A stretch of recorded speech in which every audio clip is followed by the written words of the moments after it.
met all of you last November. A lot has changed since then. We're coming up on our 1-year anniversary. Yes. Who has had some major life changes since we first met? I think everyone. Yeah. Who has seen some of their priorities shift a little bit since we first met? Who feels maybe more concerned about the future than you did before? Absolutely. The last time you and I met, Katie, was in March. Right. At that time, you and your husband were both working full time. Your kids were in school. How has your life changed since then? How has my life changed? Well, I mean, we went through, obviously, the kids not going to school, to trying to work from home, to try to educate our children from home as well, and trying to balance, you know, the cancellation of life, essentially. How has your political landscape changed? I'm turning into more of an angry person than I think I've ever been in my entire life, and that makes me really sad. I'm just on the countdown to November right now, and hoping we wake up from this nightmare we're living in. Hal, when you and I first met, you had a term you used for your political identity. Politically homeless. How have the stakes changed since we first met? I think we're seeing it on a daily basis, this delegitimizing of pillars of our society, of institutions of government, everything from COVID testing to choices that we've got to make about education for our kids. And there's just a void of leadership at the top. Jerry, I think you are still probably furthest to the right of this group. When we first met at the farmers market, you were echoing a lot of the president's language. You called impeachment a witch hunt. What made you go from pretty solidly for Trump to backing away from that and now winding up more on the fence? Some of his statements, some of the buffoonery, at times I saw some of the shenanigans, his actions, and also, you know, when he said that, well, we're just going to knock this right down. Well, that ain't going to happen.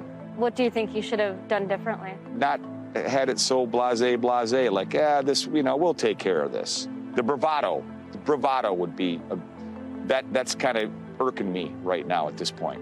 And you did vote for Donald Trump in 2016. You thought his business background, he could be a leader that could really bring America forward in various ways. How has this crisis made you think differently, not just about the president, but in general about what leadership should look like and how important it is? The businessman ideal was what was, I think, the attraction, there. And if I can see that from the leaders of the company I work for to all across corporate America, there's no reason the guy in the White House can't do it.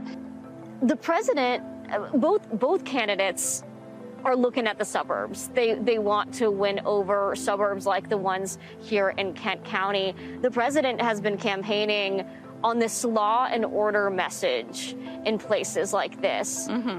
Is that resonating? I think it's going to backfire. I think that the type of law and order that he thinks he's promoting is not the type of law and order that resonates with suburban voters. You're right.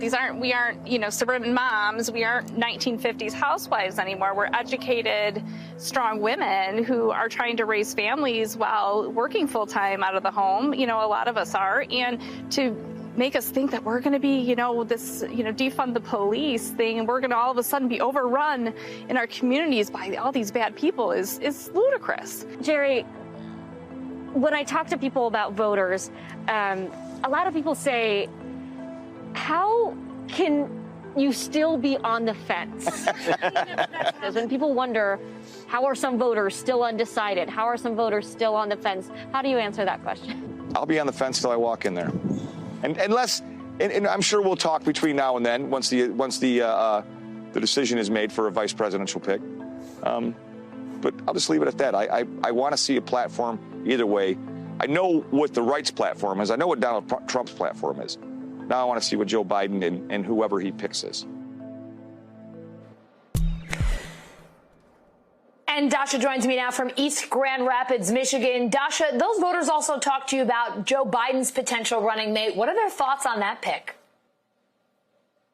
Hey, Allison. Yeah, that decision is a big deal to voters here, especially the three that I sat down with. Now, for Katie, she has already made up her mind. She is going to go for Biden in November. For her, it's more about the strength of the ticket to convince other conflicted Republicans like her to go for Biden.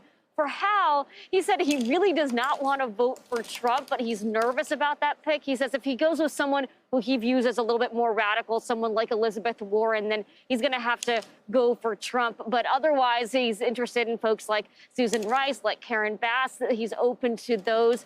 Now, for Jerry, it's really going to be make or break. Jerry is very much on the fence, and he's been talking to me about wanting to hear that decision for several months now. He wants to see someone who is qualified. For all three of them, though, the sense that I got was that there wasn't necessarily one name that would boost their view of Biden in any significant way. It was more so names that might scare some people off, and that's how they're viewing this nomination. Allison?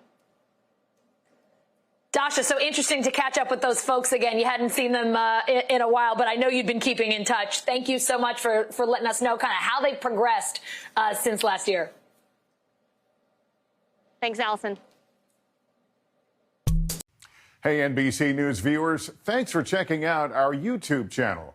Subscribe by clicking on that button down here and click on any of the videos over here to watch the latest interviews, show highlights, and digital exclusives. Thanks for watching.